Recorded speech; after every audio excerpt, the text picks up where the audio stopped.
पूरे वर्ष में एक दिन ऐसा आता है, मकर राशि में सूर्य प्रवेश करता है तो उसे मकर संक्रांति कहते हैं। हमारा ध्यान दीजिएगा, पूरे वर्ष में एक दिन मकर संक्रांति का।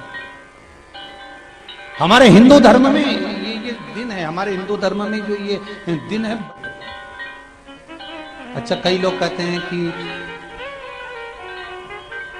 सूर्य की उत्तरायण का क्रम है, ये क्रम है, ये पूजन का क्रम है, तिल्ली के लड्डू का क्रम है, लड्डू बना लो तिल्ली का, इसका क्रम है। पर अगर स्कंद पुराण उठाओ तो स्कंद पुराण में अगर मकर संक्रांति के क्रम को यदि पढ़ोगे तो मालूम पड़ेगा कि पूरे वर्ष में एक दिन ऐसा था जिस दिन भगवान शिव और नारायण, ये दोनों, इसलिए आज भी हिंदू धर्म में गुड़ के लड्डू तिल्ली के साथ मिलाते हैं। क्यों? उसका कारण कि शंकर और नारायण ये दोनों एक ही दिन, एक ही पल गंगा का स्नान करने के लिए आए। एक फिर भगवान शिव, देखिए कितना कितना हमारे हिंदू धर्म में एक एक तिथि का, एक एक बार का एक एक महत्व है, उसको समझिए।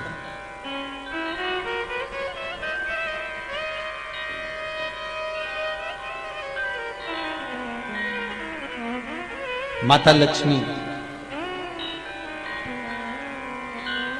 भगवान नारायण और भगवान शिव को स्नान के लिए गुप्त रूप से झांकती है।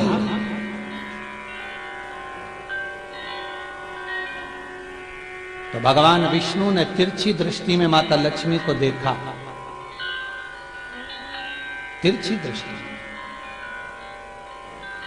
तो माता लक्ष्मी को देखकर भगवान विष्णु शिव जी को देखे तो शंकर भगवान ने कहा, नारायण हमने देख लिया, महारानी लक्ष्मी झांक रही है, हमने वर दे दिया कि लक्ष्मी का एक नाम गुप्त लक्ष्मी रहेगा, ये छुपी रहेगी। और आज मकर संक्रांति के दिन नारायण और शिव का दर्शन इस लक्ष्मी ने करा है। पर जो गुप्त लक्ष्मी का दान दे देगा उसके घर में कभी कोई बड़ी बीमारी प्रवेश नहीं करेगी। कैंसर जैसा रोग, किडनी और लीवर का रोग नहीं हो सकता। आज भी नियम है कि मकर संक्रांति के दिन एक लड्डू बनाया जाता है गुड़ और तिल्ली का, उसमें 1 का सिक्का, 2 का सिक्का या कोई लक्ष्मी उसमें फंसा दी जाती है और लड्डू को पैक कर कर किसी मंदिर में दान दे दिया जाता है। उसको कहते हैं गुप्त लक्ष्मी, जिससे घर में कोई बड़ी बीमारी प्रवेश न हो। वो केवल मकर संक्रांति को ही होता है। मकर संक्रांति का जो दिवस है वो कोई साधारण नहीं। आप लोग दान करते हो मकर संक्रांति पे? कितनी चीजें दान करते हो? और सुहागन माताओं को देते हो ना? क्या देते, कितने देते हो? 13, 14 कितने हैं? 14। कौन से पुराण में लिखा है कि 14 चीज देना चाहिए? अरे बोलते जाओ जरा जल्दी जल्दी, बड़ी मुश्किल से तो पकड़ाई में आते हो तुम शिवरी नारायण वालों। 14 चीजें दान देना है। किस पुराण में लिखा है? कोई तुमसे पूछ सकता है तो महाराज आप कह सकते हो अग्नि पुराण में वर्णन आता है। कौन से पुराण में लिखा है? अग्नि पुराण में लिखा। देवऋषि नारद भगवान विष्णु के पास जाकर पूछते हैं, नारायण कृपा करिए। भगवान विष्णु ने पूछा क्या बात है, बोलिए देवऋषि नारद क्या चाहते हो? चाहते क्या हो वो बताओ। महाराज हमें इतना सा बता दो, शिव जी के यहां जाते हैं तो पहले उनके द्वारपाल से पूछना पड़ता है अंदर जाने के लिए। ब्रह्मा जी के यहां जाते हैं तो ब्रह्मा जी के द्वारपाल से पूछना पड़ता है। इंद्र के यहां जाते हैं तो इंद्र के द्वारपाल से पूछना पड़ता है।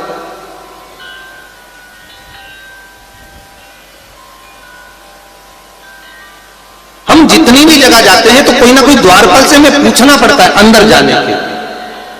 भगवान देवऋषि नारद कह रहे हैं नारायण से कुछ ऐसी कृपा कर दो कि हमें किसी से आज्ञा लेना ही नहीं पड़े।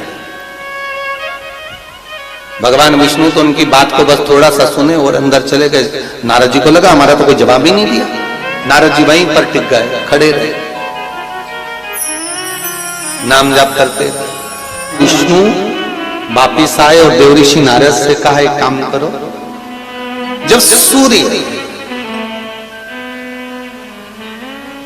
मकर में प्रवेश करते हुए उत्तरायण की ओर जावे उस घड़ी उस पल में देवऋषि नारद तुम 14 बार भगवान के नाम का, शिव नाम का दान दे दीजिए, भगवान नारायण के नाम का, राम नाम का, कृष्ण नाम का दान दे दीजिए। अब देखो यहां पर यह नहीं लिखा कि प्लास्टिक का डब्बा दो, समझ लेना जी हो अच्छे से कि लोगों ने दान को कितना भ्रष्ट कर दिया वो बताया जा रहा है। अग्नि पुराण में यह नहीं लिखा कि तुम प्लास्टिक की चाय की चन्नी दो 14, बाल्टी दो 14, या प्लास्टिक का डब्बा दो 14 है। यहां पर यह नहीं लिखा है कुछ भी हो।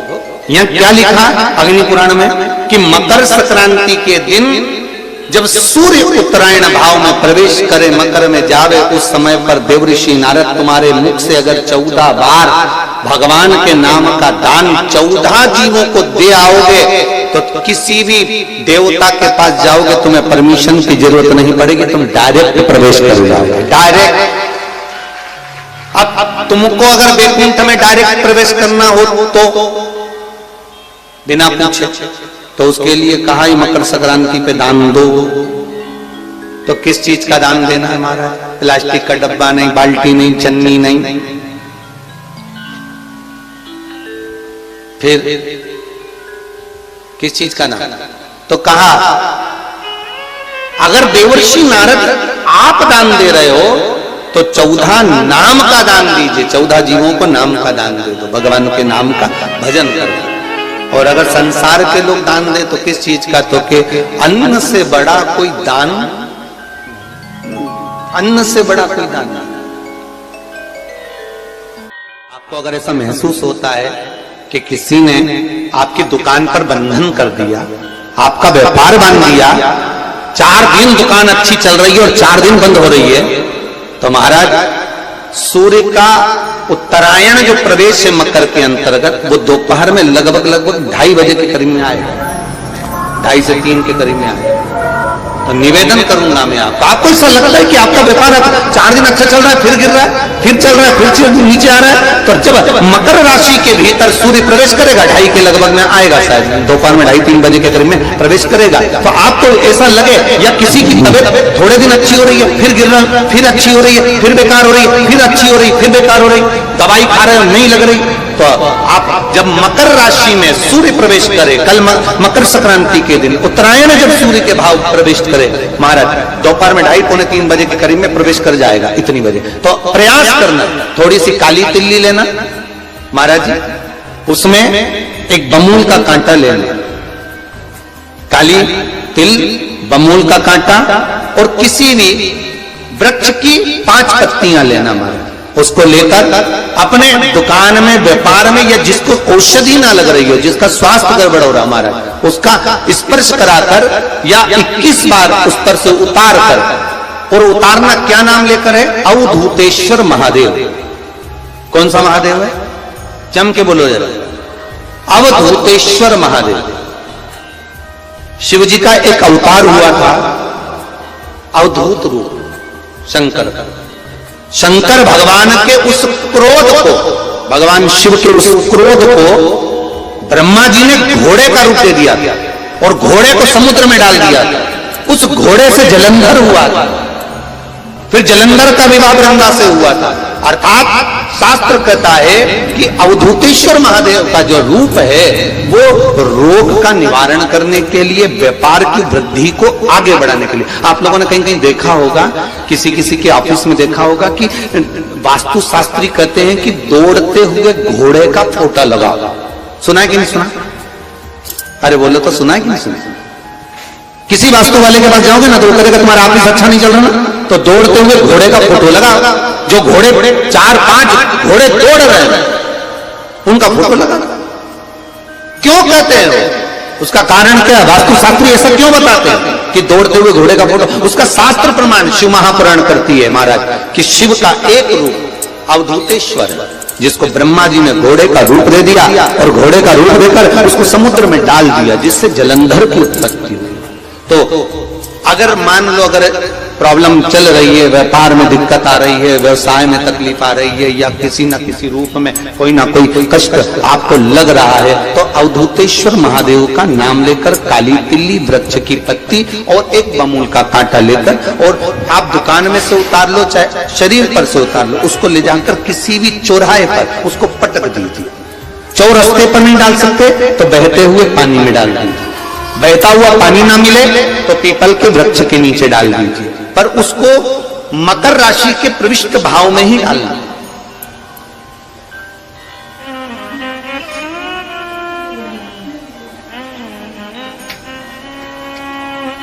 प्रविष्ट भाव।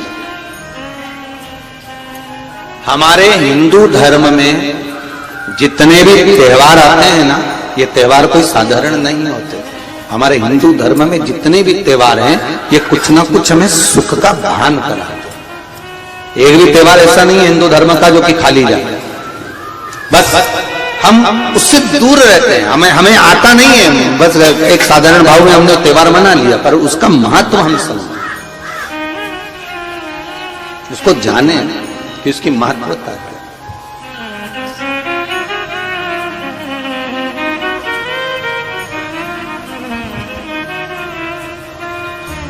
बस हृदय चित्त लो।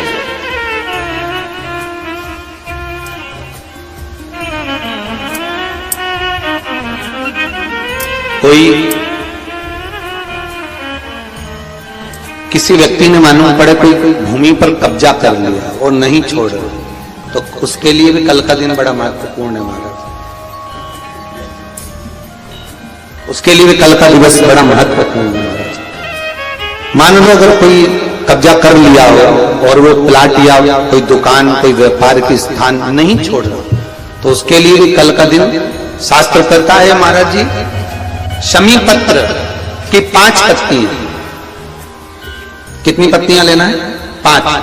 शमी पत्र की 5 पत्ती, बेल पत्र की 11 पत्ती। मकर राशि में प्रवेश करते समय सूर्य का स्मरण करते हुए सूर्य पे से 7 बार घुमाकर भगवान शिव का नाम मंत्र लेते हुए, जो शिव महापुराण का मूल मंत्र है, श्री, बोलिए जम के, श्री शिवाय नमस्तुभ्यम। शिव महापुराण के मूल मंत्र का स्मरण कर कर सूर्य पर से घुमाकर शंकर भगवान के शिवलिंग पर जो समर्पित कर देता है, और चढ़ी हुई एक बेलपत्र शमी पत्र उस स्थान पर डाल देता है जो कब्जा नहीं छोड़ रहा, महाराज 6 महीने के अंदर वो कब्जा छोड़कर भागता नजर आता। मकर राशि में सूर्य प्रवेश करेगा तब मैं आनंद पाऊंगा, तब मैं दान करूंगा पुण्य। तो आखिर दान की महत्वता इतनी प्रबल कैसे हो गई? वो तिल की महत्वता इतनी प्रबल कैसे हो गई? वो गुड़ की महत्वता इतनी प्रबल कैसे हो गई? कहीं हमारे यहाँ एक भी मैसेज में ये नहीं लिखा हुआ आया होगा कि 70 तिल्ली का दान करो, गुड़ तिल्ली का दान करो।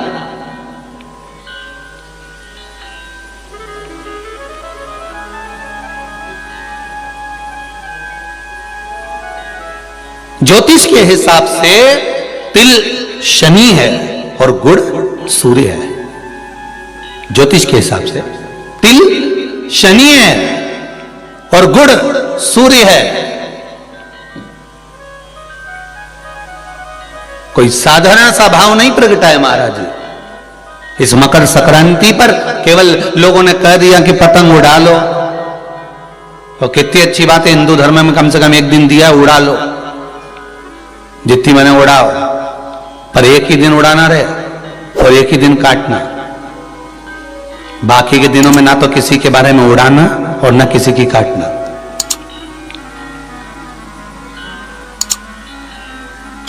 मकर संक्रांति का पर्व देखना है तो पुराना उठाकर देखिएगा कि हमारे यहां मकर संक्रांति का भाव क्या व्यक्त करता था, क्या कहता था।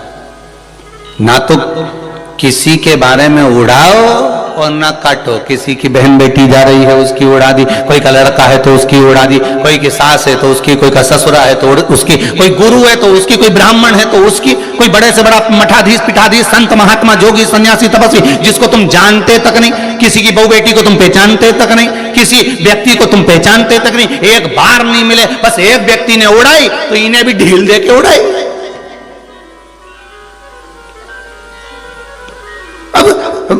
एक ने उड़ाई तो तुमने भी उड़ा दिया। अरे हमारे यहाँ तो हिंदू धर्म में एक दिन दिया है मकर संक्रांति का दिन कि खूब छत पर जा उड़ा ले जितनी उड़ाना है, पर किसी की गलत शब्द से मत उड़ाना, किसी के लिए आड़ा टेढ़ा मत बोलना, किसी के लिए ऐसा मत बोल जाना क्योंकि तुम उसको पहचानते ही नहीं हो, बस उसने उड़ाई तुम उसके साथ मिल गए।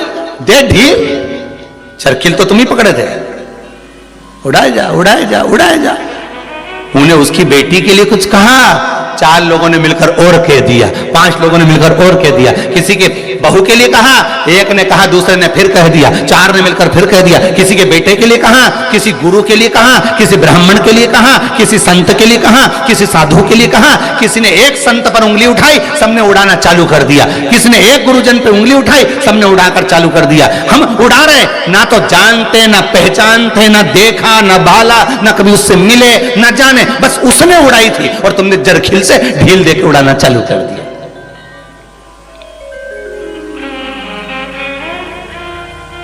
अरे कितना हमारी भारत की भूमि को पहचानो तो रे भाई। ये वो भारत की भूमि है जहां मोहल्ले में एक दुकान लगी हुई है और एक दुकान की अगर बोनी नहीं होती थी तो दूसरी दुकान वाला अन्न नहीं खाता था। वो नियम अभी भी खत्म नहीं हुआ, अब मरे तक रह गया कि मोहल्ले में कोई मर जाता है तो मोहल्ले के लोग अन्न नहीं बनाते, खाते नहीं जब तक कि वो अर्थी नहीं उठ जाती। पर आज के समय में तो वो भी गया, ये तो अंदर जाके समोसा निपटा लेता है। तो कहा आज के समय में कौन रुकता है? मोहल्ले में मरा, पर पहले नियम था कि एक मोहल्ले में जितनी दुकान होती थी उस दुकान के बाहर एक कुर्सी रखी होती थी। प्रत्येक दुकान के बाहर एक कुर्सी रखी होती थी। ग्राहक आता था, कुर्सी पर बैठता था, कुर्सी पर बैठता, सामान खरीदता, सामान खरीदा जिसकी दुकान से कुर्सी, उस दुकान को जब बाहर रखी थी वो कुर्सी फिर अंदर रख लेता था। अब जिसकी दुकान में कुर्सी अंदर चली जाती थी उस दुकान पर अगर कोई सामान खरीदने आता था तो जो दुकान का मालिक है वो कहता था भैया ये सामान मेरे पास में नहीं है, सामने वाली दुकान पर है, वहां चले जाओ। सामान इसके पास रहता था पर नहीं देता था क्योंकि इसको मालूम है कि मेरी बोनी हो गई है पर सामने वाले की बोनी नहीं हुई है, इसलिए वो कहता था सामने वाली दुकान पे मिल जाएगा, मेरे यहाँ नहीं है। जब वो सामने वाली दुकान पर जाता था, कुर्सी पर बैठता था, सामने वाला उस कुर्सी को उठाकर अंदर रख लेता था। फिर कोई उसकी दुकान पर जाता था, भैया ये सामान है क्या? तो क्या हमारे पास नहीं मिलेगा, वो तीसरी दुकान पर मिलेगा, उसकी यहाँ भेज देते थे कि वहां चले जा, वहां कुर्सी पर। क्यों? क्योंकि अगर हमारे लाइन में, हमारी पट्टी में, हमारे मोहल्ले में अगर किसी एक दुकानदार का अगर बोनी नहीं हुई, बिक्री नहीं हुई, तो फिर हमारा भोजन करना व्यर्थ है। ये हमारा हिंदू धर्म था, ये मेरी भारत भूमि का गौरव था। और एक आज का जमाना, जो मिल जाए जितना मिल जाए निपटा लो, फिर मौका मिले कि नहीं मिले। आज के जमाने में बस निपटाओ, अपन तो काटो, दे के काटो।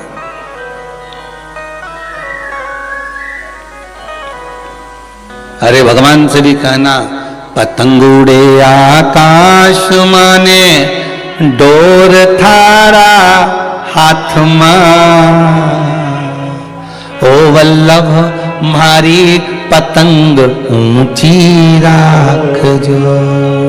श्री जी बाबा मारी पतंग ऊंची राख जो, गोवर्धन बाबा मारी पतंग ऊंची राख, ओ भोले बाबा मारी पतंग ऊंची राख जो। भगवान से प्रार्थना करना। और दिया एक दिन भगवान ने, उड़ा लो जितनी उड़ाना है।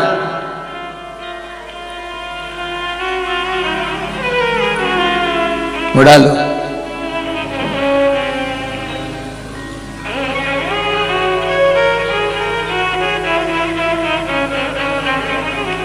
महाराज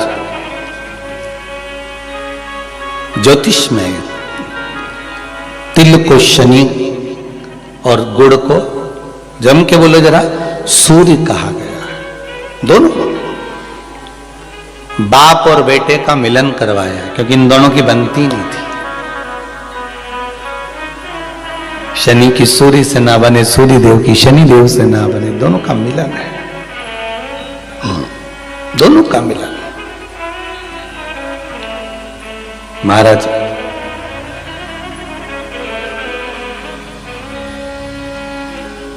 शिव महापुराण की कथा में भाव वर्णन करते हुए मानसरोवर शिव पुराण का स्मरण करें। एक बार सूर्यदेव अपने बेटे शनि के घर गए। शनिदेव का घर है कुंभ। कौन सा घर है? कुंभ।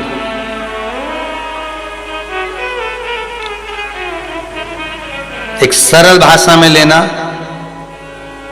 घर में अगर ससुर आए, घर में घर का बुजुर्ग आए, बड़ा आए, तो उसका आदर होना चाहिए कि नहीं होना चाहिए। हमारी शिव महापुराण की कथा तो यहां तक कहती है कि आपकी उम्र से अगर कोई बड़ा आ रहा है तो आपको खड़े हो जाना चाहिए। यहां तक शास्त्र कह रहा है। कोई आदर नहीं आ रहा है, कोई गुरुजन आ रहा है, कोई साधुजन, कोई सन्यासी, तपस्वी, साधक, उपासक, ब्राह्मण जन, घर के कोई बड़े, माता पिता, ताऊ ताई, चाचा चाची, जो घर के बड़े आ रहे हैं, अगर कोई वयो आ रहा है, कोई वृद्ध आ रहा है, अपने केवल घर के ही नहीं बाहर का भी अगर कोई बड़ा है, आदरणीय है, सत्कार वाला है, सम्मान वाला है, तो उठ के खड़े हो जाना चाहिए।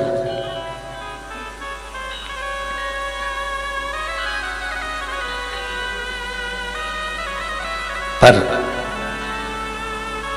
जिन शनि महाराज का विवाह चित्ररथ की कन्या के साथ हुआ था, वो चित्ररथ की कन्या तो ये विचार में पड़ी थी कि मैं स्वयं इतनी प्रबल और जिसका पति इतना प्रबल,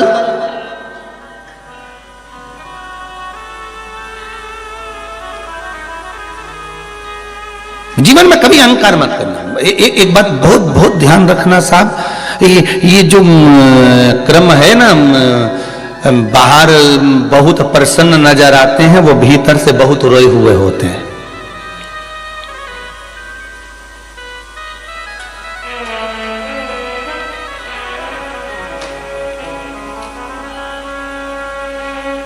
किसी ने पूछ लिया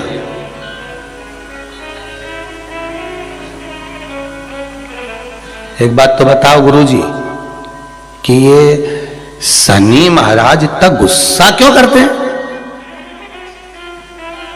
दुकान पे सेठ जी इतना गुस्सा क्यों करते हैं?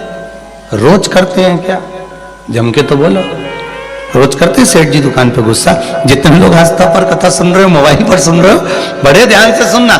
सेठ जी रोज दुकान पे गुस्सा करते हैं क्या? सर रोज ऑफिस में गुस्सा करते हैं क्या? प्रतिदिन करते हैं क्या? नहीं। कभी कभी सेठ जी को गुस्सा आता है, कभी कभी जो सर हैं उनको गुस्सा आता है, कभी कभी आता है, रोज नहीं करते। बहुत बहुत सावधानी से कथा का स्मरण करिएगा। सर रोज गुस्सा करते हैं क्या? नहीं। सेठ जी रोज गुस्सा करते हैं क्या? नहीं। प्रतिदिन नहीं करेंगे। मालिक रोज क्रोध करते हैं क्या? नहीं। अगर ऑफिस में सर क्रोध कर रहे हैं, ऑफिस में सर क्रोध कर रहे हैं, दुकान पर सेठ जी क्रोध कर रहे हैं, मालिक अगर क्रोध कर रहा है तो रोज नहीं करता। वो कब करता है? जब घर में उसकी कुछ अनबन थोड़ी बहुत, परिवार में भी सबसे अनबन हो तो भी इतना गुस्सा नहीं करेगा। पर वो जगदम्बा के साथ जब अनबन होती नहीं बेरू की, तब फिर तो बिल्कुल फिर कोई नहीं चले। फिर तो वो मुंह उतरा रहेगा, गुस्सा भरा रहेगा। फिर कोई बोला तो क्रोध। तो किसी ने पूछा गुरुजी ये शनि महाराज को इतना क्रोध क्यों आया रहता है? जब देखो जब शनि जी गुस्से में रहते हैं, हाँ परंतु कभी कभी करते हैं, पर इतना गुस्सा क्यों रहता है इनके पास में? उसका एक ही तो कारण होगा। एक कारण है शनि महाराज के क्रोध करने का। धर्मपत्नी आई शनि महाराज की, सम्मुख में आकर खड़ी हो गई शनि महाराज के।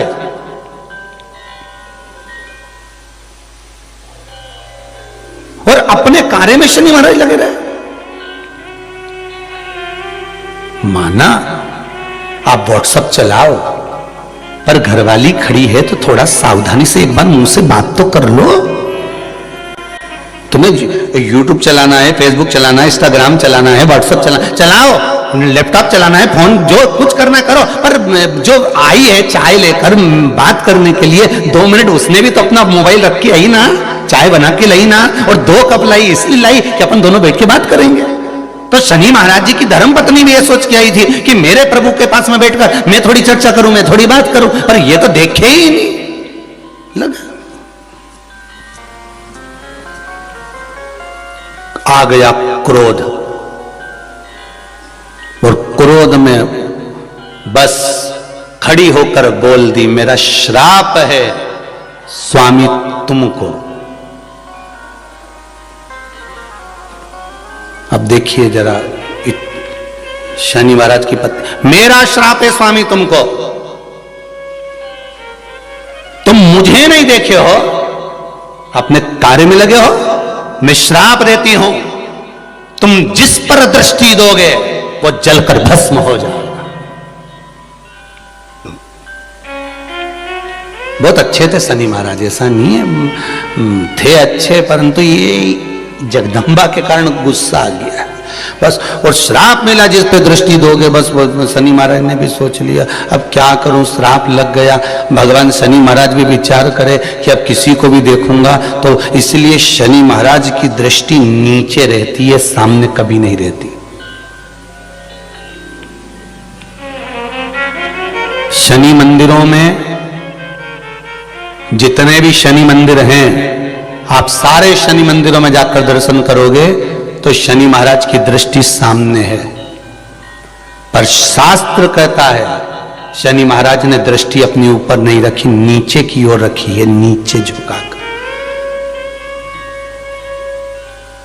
अब लोग समझे तो ना, मंदिरों में जितने शनि मंदिर हैं, सब मंदिरों में शनि की दृष्टि सामने रख दी, जो आता है तेल चढ़ाने पूजन करने के लिए दृष्टि सम्मुख होती है।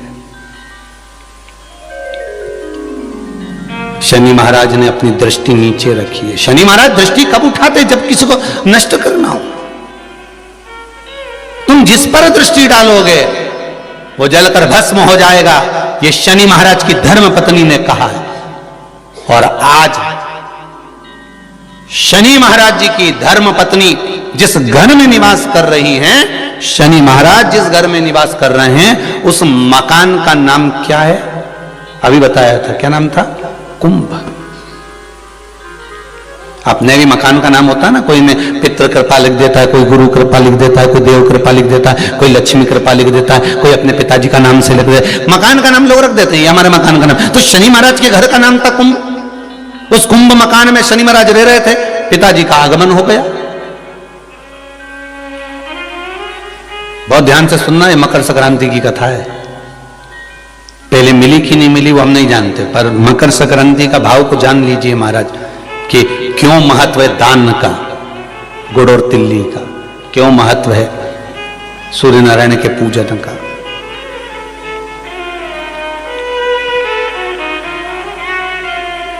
महाराज, शंभु शरणे पड़ी मांगू घड़ी रे घड़ी, दुख काटो दया करी न दर्शन आपो।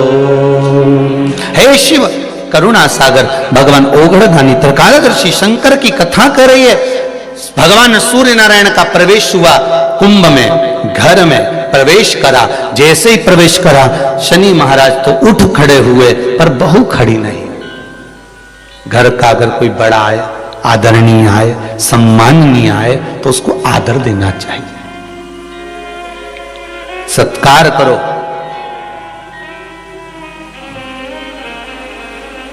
तेरा ही दिया मैंने खाया पिया है, तेरा शुक्रिया है, तेरा शुक्रिया। मुझे भोले बाबा ने बहुत दे दिया है, तेरा शुक्रिया है तेरा, शुक्रिया है। कल मकर संक्रांति है। जिनके शरीर धूजता अर्थात हाथ पैर में कंपन उत्पन्न होता हो या हाथ पैर में कहीं कंपन का भाव लगता हो, ऐसा महसूस होता हो कि हाथ पैर धूजते हो, तो कल सूर्य को जब अर्घ दें तो उसमें काली मिर्ची पीस कर डालकर फिर सूर्य को अर्घ मारें। अर्घ देने के बाद में जो जल आप जमीन पर छोड़ेंगे उसका भाग थोड़ा सा अपने शरीर पर लगा लेंगे जहां जहां पर कंपन उत्पन्न होता है। या कोई डॉक्टर आपको बोल रहा है कि बाईपास करवाना पड़ेगा या कोई नस चोक हो गई हो, तो उस स्थान पर भी आप उस जगह पर भी उस जल को अवश्य लगाएं, काली मिर्ची का पीसा। कल मकर संक्रांति है, भगवान शिव के पूजन का भी दिन है। खूब प्रेम से आप खिचड़ी का दान दो, लड्डू का दान दो, अन्न दान दो, पर दान पुण्य संकीर्तन स्मरण करते थे। और कम से कम 14 लोगों से हर हर महादेव तो कह लो, नमः शिवाय तो बोल लो, राम राम तो बोल लो, कृष्ण नाम तो बोल लो, जितना बन सके भजन। हमारे हिंदू धर्म में जितने भी त्योहार आते हैं ना, ये त्योहार कोई साधारण नहीं होते। हमारे हिंदू धर्म में जितने भी त्योहार हैं, ये कुछ ना कुछ हमें सुख का भान कराते। एक भी त्योहार ऐसा नहीं है हिंदू धर्म का जो कि खाली जाए। बस हम उससे दूर रहते हैं, हमें आता नहीं है, बस एक साधारण भाव में हमने त्योहार मना लिया, पर उसका महत्व हम समझ। जिसका परिवार टूट रहा हो, भाई भाई में झगड़ा हो रहा हो, आपस में प्रेम खत्म हो रहा हो, जहां पर देवरानी जेठानी आपस में झगड़ रही हो, भाई भाई झगड़ रहा हो, प्रॉपर्टी के लिए, धन के लिए, दौलत के लिए, संपदा के लिए, कोई किसी का मुंह फुला, कोई किसी का मुंह फुला हुआ है। निवेदन है, कल मकर संक्रांति के अवसर पर 1 लोटे पानी में काली तिल डालकर और उसमें हल्दी मिलाकर शंकर भगवान को समर्पित करना, और किसका नाम लेकर? जिनसे विवाद हो रहा है, जिनको आप अपना बनाना चाहते हैं, जिनसे प्रेम बढ़े, आपस में स्नेह बढ़े, घर नहीं टूटे। मेरा तो निवेदन है, सास बहू के लिए चढ़ा दे, बहू सास के लिए चढ़ा दे, प्रेम बना रहा है। ये आपस का जो प्रेम है ये टूटना नहीं चाहिए। कल मकर संक्रांति के अवसर पर ये करिए। जिस समय पर कल सूर्य उत्तरायण आ जाए, और पहले दिन उत्तरायण के दिन ही जब संध्या का समय होता है, शाम का समय होता है, अगर कोई बच्चा पलंग पर बाथरूम करता हो, गंदगी करता हो, सारी औषधि कर ली, दवाई कर ली, और या बच्चा रात्रि को उठकर चिड़चिड़ करता हो या रोता हो रात भर, महाराज उसके लिए, या माता के स्तनों में बच्चे को पिलाने के लिए दूध ना आता हो उसके लिए, या बच्चा रुदन करता हो, या बच्चा गंदगी करता हो, उसके लिए कल शाम के समय पर, प्रथम दिन में जब भगवान उत्तरायण आ रहे हैं मकर राशि के अंतर्गत, तो शाम के समय पर मकर संक्रांति के दिन गुड़ को पानी में मिलाकर शिवजी पर लेपन कर दो, उसी हाथ को बच्चे को मंदिर के बाहर चटा दो महाराज, फिर वो पलंग पर कभी गंदगी नहीं करेगा महाराज। जिस नारी का स्तन में दूध नहीं आता हो बच्चों को पिलाने के लिए, उसको भी अगर चटा दिया जाए तो स्तन में दूध आना प्रारंभ हो। जो बच्चा रात्रि को रोता हो, जाग जाता हो, उसको भी अगर वो हाथ चटा दिया जाए तो वो काम करता है। ये कल के दिन करके देखना, बाद में बताना जरूर हो। शुगर वाले जीव, जिनकी शुगर ऊंची नीची हो रही हो, ज्यादा शुगर की परेशानी आ रही हो और इंजेक्शन लेना पड़ रहा हो, उनके लिए निवेदन है, काली तिल्ली कल के लिए ये खास तौर से, बाकी के शुगर के लिए तो उपाय वो बाद में बता देंगे, पर कल के लिए जो करना चाहे, जिनकी शुगर लेवल में नहीं आ रही, काली तिल्ली शंकर भगवान के शिवलिंग पर समर्पित कर दो, और उस काली तिल्ली को जब शिव जी पर चढ़ाएं तो महाराज हाटकेश्वर महादेव का नाम लेना है। कौन से महादेव? हाटकेश्वर महादेव का नाम लेना है, और शंकर भगवान पर काली तिल्ली चढ़ाते जाना है। उसमें कंकर नहीं हो, सफेद तिल्ली का एक भी दाना नहीं हो, इसका ध्यान रखिए। उस काली तिल्ली को चढ़ा दीजिए। हाटकेश्वर महादेव का स्मरण कर कर किसी को जल न चढ़ाने देना उस समय पर जब आप शंकर जी को चढ़ाएं, और भगवान शंकर की हाटकेश्वर महादेव का स्मरण कर कर 108 रुद्राक्ष से मनके से माला जप लो। वहीं शंकर चढ़ी नंदन तिल्ली, उसी तिल्ली को वापिस कटोरी में उठा कर लिया। 3 दिन तक लगातार उसको थोड़ा थोड़ा कर कर सुबह के समय खाली पेट खाइए, शुगर लेवल पर आ जाएगी महाराज, आपकी शुगर हाई ऊंची नीची नहीं जाएगी। हाटकेश्वर महादेव का स्मरण।